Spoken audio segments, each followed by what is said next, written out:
신앙이 얼마나 성숙했느냐, 또는 그 사람의 신앙 인격 또는 인품이 얼마나 훌륭하고 존경할 만하느냐, 그거는요 평상시보다 보통이 아닌 어떤 상황이 발생했을 때 그때 알 수 있습니다.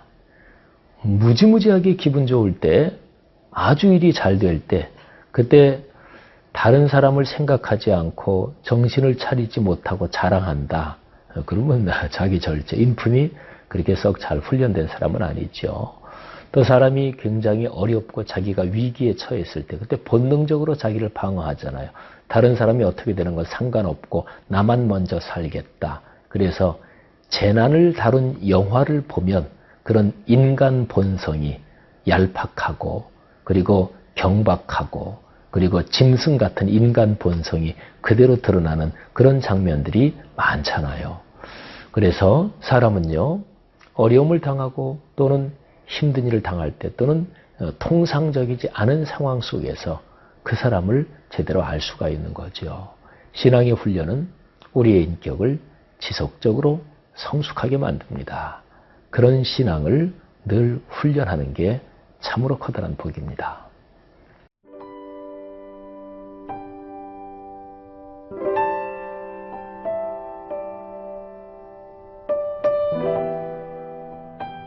예레미야 애가 4장 11절에서 22절 말씀입니다.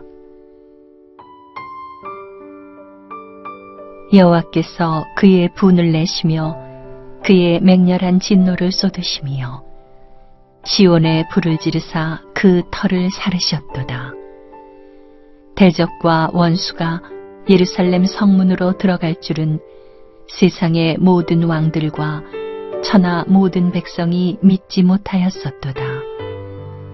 그의 선지자들의 죄들과 제사장들의 죄악들 때문이니 그들이 성읍 안에서 의인들의 피를 흘렸도다.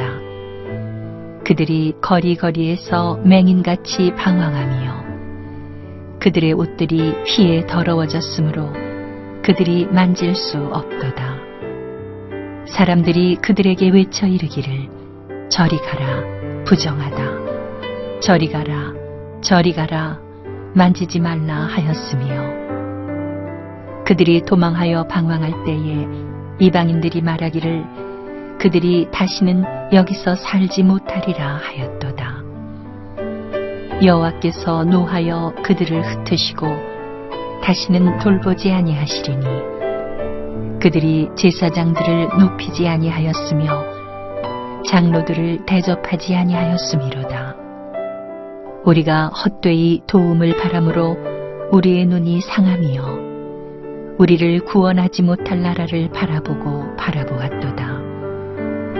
그들이 우리의 걸음을 엿보니 우리가 거리마다 다 다닐 수 없으며 우리의 끝이 가깝고 우리의 날들이 다하였으며 우리의 종말이 이르렀도다. 우리를 뒤쫓는 자들이 하늘의 독수리들보다 빠르며 산 꼭대기까지도 뒤쫓으며 광야에서도 우리를 잡으려고 매복하였도다. 우리의 콧김 곧 여호와께서 기름 부으신 자가 그들의 함정에 빠졌으며 우리가 그를 가리키며 전에 이르기를 우리가 그의 그늘 아래에서 이방인들 중에 살겠다 하던 자로다. 우스 땅에 사는 딸 에도마 즐거워하며 기뻐하라. 잔이 네게도 이를지니 네가 취하여 벌거벗으리라. 딸 시온아 네 죄악의 형벌이 다하였으니 주께서 다시는 너로 사로잡혀 가지 아니하게 하시리로다. 딸 에도마 주께서 네 죄악을 벌하시며 내 허물을 드러내시리로다. 아주 어려운 상황 속에서는 사실은 누구라도 평상시처럼 행동하기가 힘듭니다. 그렇게 못하지요, 뭐. 우리가 어제 살펴본 말씀에서 가장 마지막에 인류 역사에서 가장 끔찍한 비인간적인 상황, 그걸 우리가 봤어요. 10절 말씀에서 인육을 먹는 것, 이거는 인간 역사에서 가장 끔찍한 비인간 그리고 최악, 지옥의 장면이라고도 얘기할 수 있거든요. 근데 심지어 자기의 자녀, 그것도 어제 그 말씀에 보면 자비로운 부녀들, 여인들이, 그러니까 사실은 이거는 뭐라고 상상을 할 수가 없는 거지요. 상황이 그 정도 상황이 된 거, 그거는 최악의 심판이고 그리고 최악의 저주라고 할 수 있지요.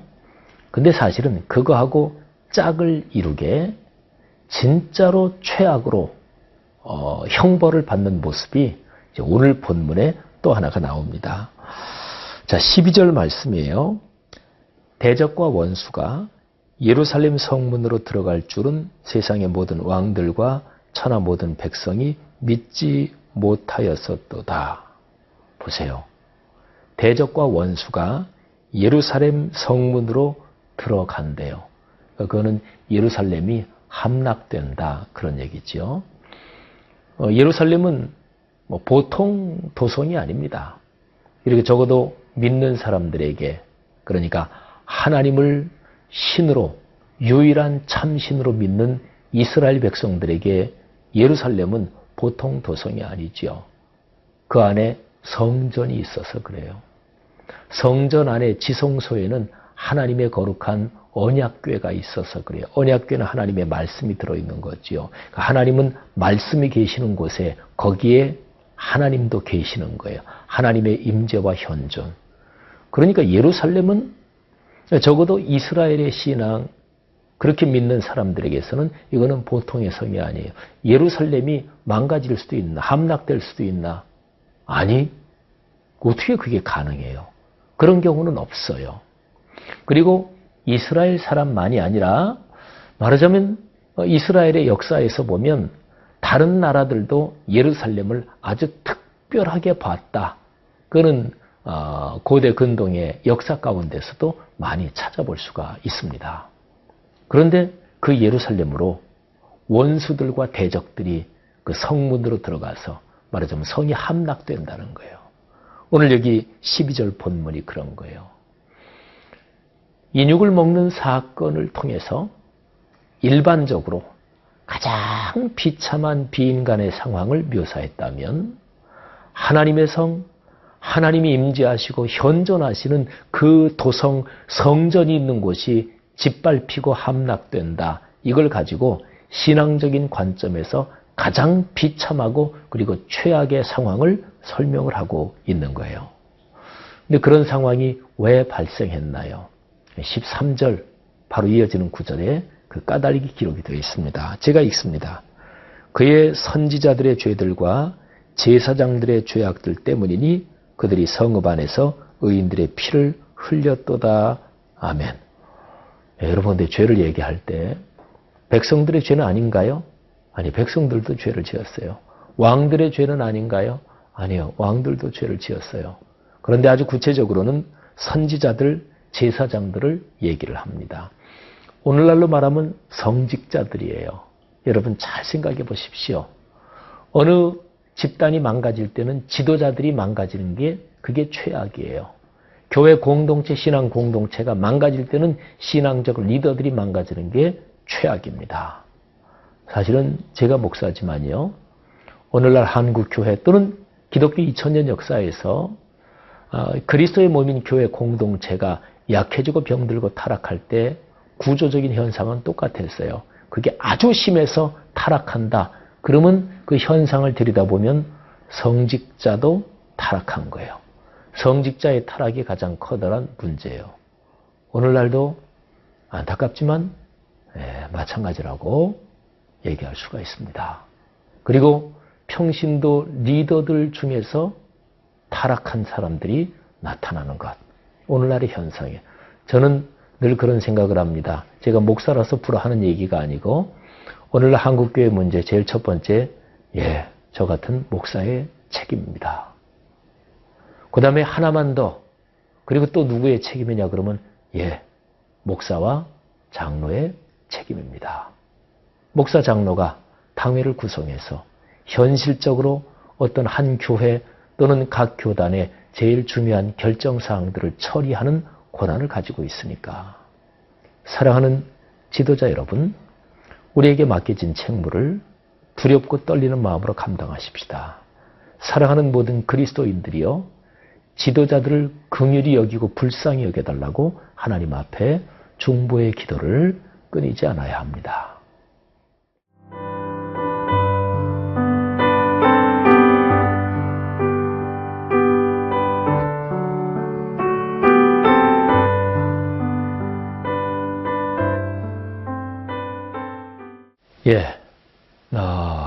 평상적이 아닌 상황, 보통이 아닌 상황, 아주 예외적이고 급하고 위급하고 또는 심각하게 망가졌다든지 하여튼 비정상적인 또 보통이 아닌 그런 상황 속에서 어떻게 행동하나 어떻게 반응하나 이게 그 사람의 신앙의 성숙을 볼 수 있는 거예요.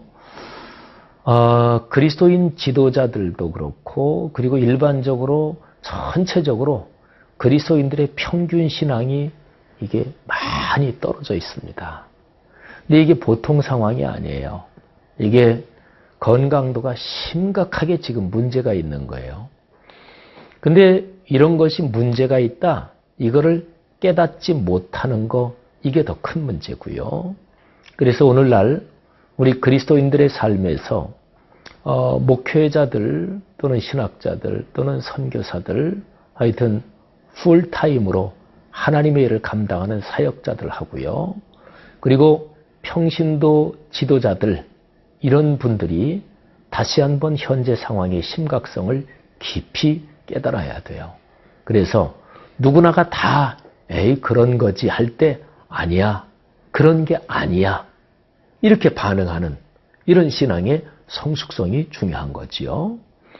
여러분, 오늘 본문을 쭉 읽어 내려가다 보면 아주 무서운 심판의 상황에서 사람들이 어떻게 반응하나, 이제 거기에 대해서 우리가 배울 수 있는 중요한 구절이 있어요. 하나님이 이스라엘을 심판하시는 거예요. 그래서 북왕국 이스라엘은 전에 망했고 이제 남왕국 유다도 곧 망하고 뭐 이러는 거예요. 그런 거를 애통하면서 예레미야 애가서가 쓰여진 거죠. 근데 거기에 보면 남유다 왕국, 그러니까 이스라엘 공동체가 완전히 이제 끄트머리까지 망할 때 그때 그거를 아주 고소하다 이렇게 생각했던 주변 나라들이 있어요. 그래서 하나님이 그 나라들을 심판하십니다. 근데 그 나라 중에 하나가 바로 에돔이라는 나라고 바로 그 민족입니다. 근데 이 에돔은 말이죠, 조상으로 거슬러 올라가면 아브라함의 아들 이삭, 그리고 이삭에게 두 아들이 있었지요. 큰아들 에서, 작은아들 야곱. 이스라엘의 영적인 법통은 둘째 아들 야곱을 통해서 이어집니다. 근데 큰아들 에서, 여기에서 비롯된 민족이 에돔 족속, 그 나라입니다. 그러니까 사실은 쭉 법통을 이어 내려오는 이스라엘 백성하고는 사실은 형제지간 나라예요.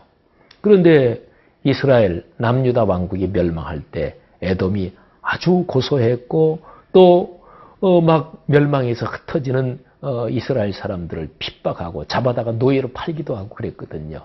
그래서 하나님이 거기에 대해서 아주 무서운 책망을 하십니다. 자, 오늘 본문의 맨 마지막 보면 21절에 우스 땅에 사는 딸 에돔아 즐거워하며 기뻐하라. 근데 이게 직설법이 아니에요. 하나님이 아주 무섭게 말씀하실 때는 얼마나 시니컬하신지 몰라요. 그러니까 우스 땅에 사는 딸 에돔아 즐거워하며 기뻐하라. 근데 이게 무서운 심판을 내리겠다 그런 거예요. 잔이 내게도 이를지니 내가 취하여 벌거 벗을 것이다. 하나님의 무서운 진노의 잔이 너 너한테 임할 것이다. 너 이스라엘 민족이 망하는 거 보고 그렇게 고소했니? 너 이스라엘 민족이 망할 때 불쌍히 여기거나 또는 거기에서 전쟁통에 흩어지고 굶고 죽는 사람 불쌍히 여기서 도와주지는 못할지언정 그 사람들을 잡아다가 노예로 팔아먹고 그랬느냐? 너에게도 그 진노의 잔이 임할 것이다. 그리고 22절에 보면 이 망해가는 예루살렘 이스라엘 사람들에게 하나님께서 위로와 소망의 말씀을 주세요. 딸 시온아, 내 죄악의 형벌이 다하였으니 주께서 다시는 너로 사로잡혀 가지 아니하게 하시리로다. 딸 에돔아, 주께서 내 죄악을 벌하시며 내 허물을 드러내시리로다. 그리스도인으로서는 말이죠. 제 아무리 우리 그리스도인을 공격하는 대적자라 그래도 또는 한 사람의 그리스도인으로서 나한테 아주 못되게 한 사람, 나를 아주 미워하는 사람이라도 그 사람이 참으로 극심한 어려움에 빠져 있을 때 그거를 고소해 하면 큰일 납니다. 하나님이 싫어하셔요. 그러니까 예를 들어서 북한 공산 정권 아주 비인간적이고 그럴지라도 그 사람을 미워하고 인간 자체가 망하는 것을 고소해야 하면 안 돼요. 우리나라 사람, 일본 사람에 대해서 감정이 많잖아요. 마찬가지입니다. 일본에 사는 사람들 자체를 미워하거나 사람들 자체를 고소해하면 안 돼요. 우리나라에서 진보, 보수, 극단적인 양쪽 그룹은 서로 지독하게 미워하잖아요. 근데 그 사람들 자체를 미워하거나 인간 자체를 망하게 하고 그거를 고소해하면 그건 하나님 앞에 다시 그렇게 고소해한 사람이 벌을 받는 거예요. 그리스도인으로서 신앙과 인격의 성숙, 여기엔 더 힘써야 돼요. 그래서 보통 때는 몰라요.